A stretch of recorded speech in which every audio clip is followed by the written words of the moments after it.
As some of you may know, me and Harrison was on The Apprentice 2017, where annoyingly we both got fired, which wasn't great, but however, we lived to tell the tale.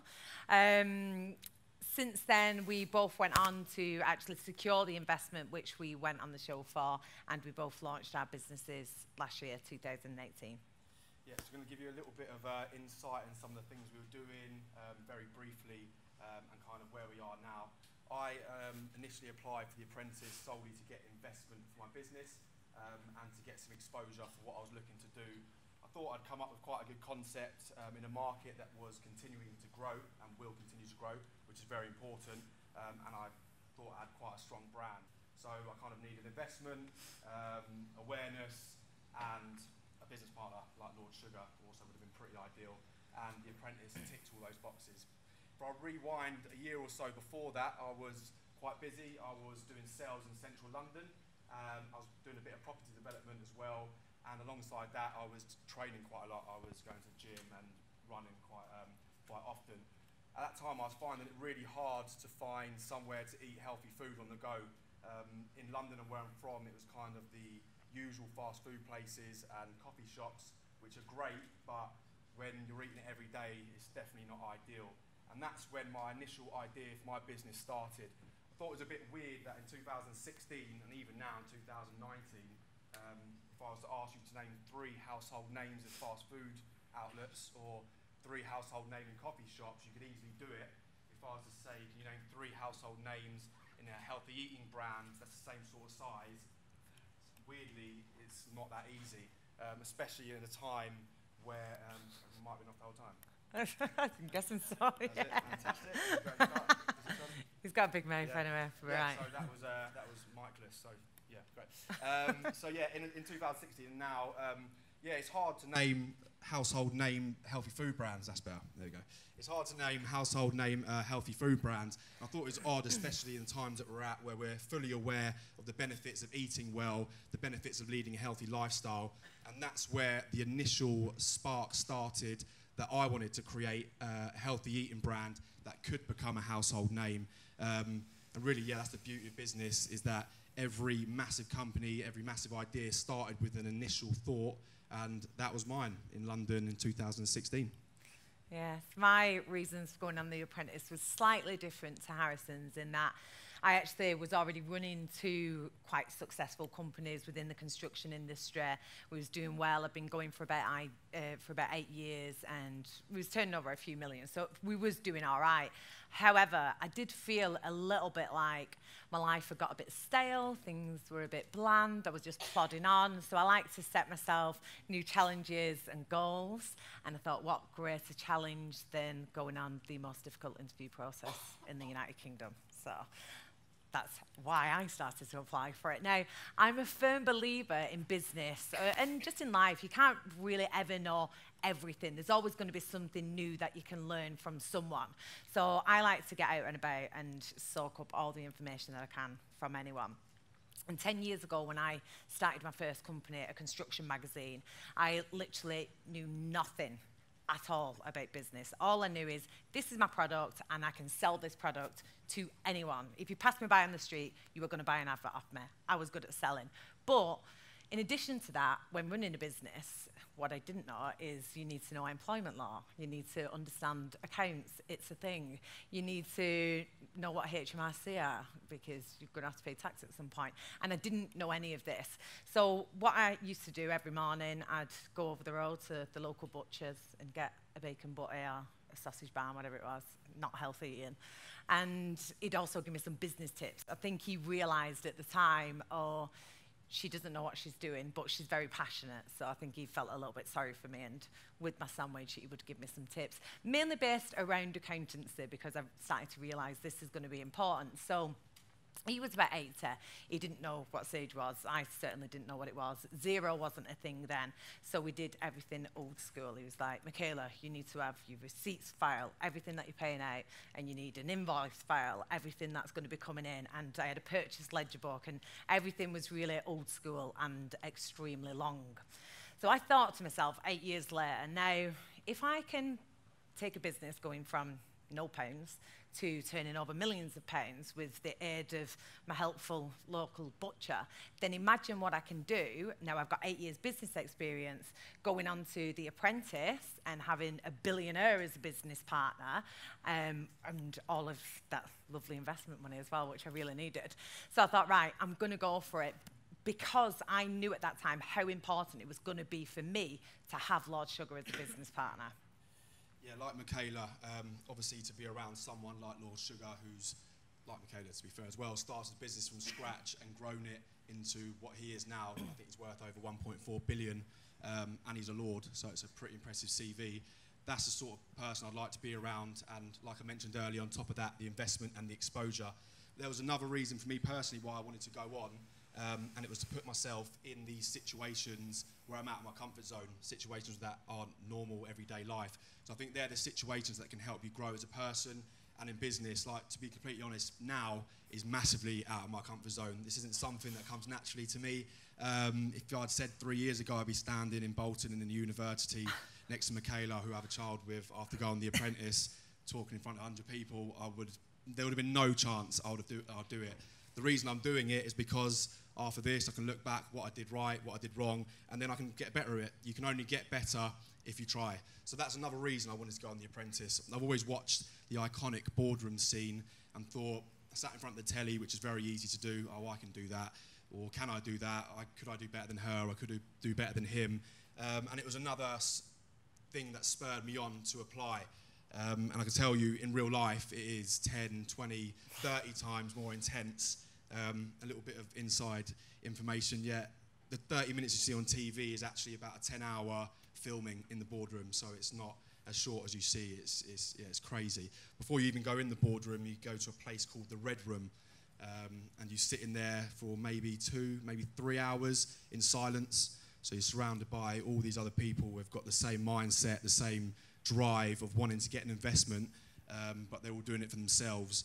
And you can imagine the tensions building there. You don't know what's going to happen. It came quite clear, well, before I even applied, but when I was in the room, look, I'm not the most academically advanced compared to everyone else here. I didn't have successful businesses. I didn't have even as much life experience as some people. So I had to think differently to give myself a chance of moving forward without getting fired before everyone else. And the way I did that was try to realise quite early on that if I can deal with this situation I'm in now, which is extremely out of my comfort zone, then I've got a chance of moving forward. You could have a very successful business. You could have run 4 businesses before that, but if you go into a boardroom and you're sat in front of a billionaire, a baroness, someone worth 70 million, and 16, 17 other people who really want to get you fired, nothing prepares you for that. So that's why I wanted to go on there. And there's a few things that I did in those moments that made me get through those things, which is what I'm actually been trying to use all day today. Is one of the main things is I always tell myself this moment in time is going to pass. The only factor today is I'm standing here talking to you now, and it will be this evening. So there's no point really worrying too much about what's going to happen, because it probably won't, and this time will pass and move on. And I used to tell Michaela that in the build-up to when we go in the boardroom, look, it's going to be Christmas before you know it. It always comes at the end of the year, and everyone always says, oh, I can't believe it's Christmas. So if you think like that in that moment of time where you're nervous or you're worrying about something, then you realise there's really not much to be worried about. It did quite well for me. I got through to week 10, didn't quite make the final. Admittedly, Michaela did slightly better than me. She got one week further. But that's something that I use to move forward. And yeah, it definitely helps, even though, yeah, like I said, I got fired. Yes. Yeah, getting fired is hell as well, especially when it's off Lord Sugar. I could actually feel it coming as well. It was all, Michaela started to lift his finger like, oh no, don't get me. So it is a bit hellish. And then when it's in public as well, 9 million people, I think, tuned in to watch me get fired, which was spot on. Loved that. But I mean, where'd you go from that point? The way that The Apprentice works is it's recorded, and I knew that I'd come third in June. The recording had finished, and it doesn't air till October. So I've got 3 or 4 months in this time for my head to fall off and think like, oh, that's it, my dream's over. I've been on telly for a few weeks. People will want to have a picture with me buzzing, like, let's just leave it there, call it a day. But I still just had this niggling feeling the whole time. obviously I love business, so it was just part of me thinking, I've got this really good business plan. All right, he didn't invest in me. He chose sweets and recruitment instead. But there will be somebody, there's got to be somebody out there who likes construction or who thinks this is a good business idea. So I'm guessing like most of you out here that you're not millionaires or your friends and family aren't millionaires. So I didn't really have anybody who I could turn to give me the investment. I actually needed a lot more than what the prize money was on the show anyway, so I needed a substantial amount of money. So I started to speak to people who I knew, accountants, looked at different websites, angel investors and all these things, but nothing was really feeling like it was going to be the right fit for my business or and how I wanted to drive it forward. So I just thought, right, I'll just do it on my own. I'll crack on, I've got the idea, I've got the business plan, we'll plod on and see what happens. Realistically, I didn't have any money, so I couldn't really have done it. So I was carrying on, get fired publicly, again, amazing. But the good thing to come from that is my business plan was heard on national TV. 9 million people did hear that. And then they seen that Lord Sugar didn't want to invest in me, so there would be an opportunity there. So funnily enough, through LinkedIn, actually, I had loads of requests. People wanted meetings to partner with me or to give me the investment. So after hundreds of different meetings I had with all different kind of companies and all the research that went into it, I finally found the business partners who I've now launched the company with. And they were amazing. They're from the industry. They had the same end goal. It all seemed perfect, spot on.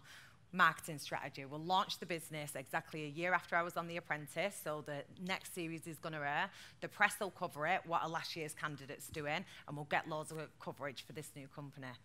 However, what I didn't envisage was that Harrison would get me heavily pregnant during this time. So I swear he did it on purpose.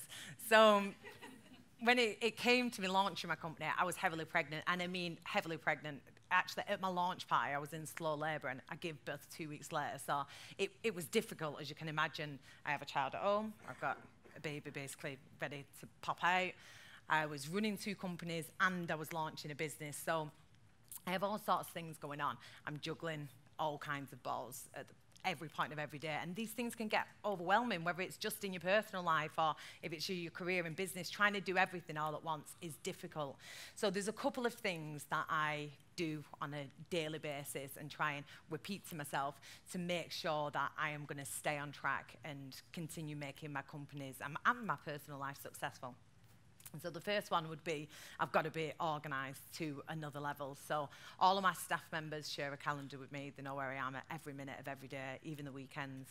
Me and Harrison actually share a diary as well, where we have to book in date nights and days out with the children, or else something else will just go in there and it'll be taken up. So we've got to be super organised. In addition to that, I delegate as much as I can, probably a little bit too much, but if there's somebody else in my business who is capable of doing that job just as well as me or half the time better than me, then they're going to do that job because I need to prioritise the other stuff I need to do. I can't work on a business and work in a business. It will never be successful. Like I said, I like to set goals and targets daily, weekly, monthly, yearly. If I achieve these targets, then I'll get myself a little treat, some new Louboutins, or I don't know, trip to Mexico, whatever it might be. I would depend on how big the goal was, not just for like, making a few calls. It's got to be a good one. And then in addition to that, be positive and adaptable. I have to be super positive. I've lost a company in the past and had to start again. We ended up turning over triple what the original company did. I launched a business when I was heavily pregnant. All sorts of things. But you've got to stay positive and adaptable. When I started that business, I thought, this is point A, that's point B, and this is how I'm going to get there. And unfortunately, in business, half the time, that isn't what happens. I literally went through the alphabet before I got to point B because, you know, I had a baby 2 weeks after, so things get held up. So you've got to be adaptable and roll with the punches. And the final point, and probably the one which I'm most proud of personally, but the one that I rely on personally, is just sheer ambition and stubbornness gets me through most days and challenges. Ambition is what led me to leave quite a comfy job to start up a company with a brand new baby at home at the time as well. I've got a 10-year-old. And I had no other income coming in. Ambition drove me to then go on to The Apprentice. Ambition made me continue to try and seek this investment after I'd been fired. I think it's really important to surround yourself as well with people who think the same as you and who are as ambitious as you and who are going to push you on as well. And I think it's also really important, I know the theme of today is to think differently, but to be surrounded with people who are going to think the same as you and who are going to help you progress, and to also be thinking like an entrepreneur. You took my ending, that's what I was going to say. So, Sorry, we did practice it. Yeah, It went off piste. Thank you very much. Thank you very much. Yeah, thanks for the opportunity as well. Cheers. Thanks.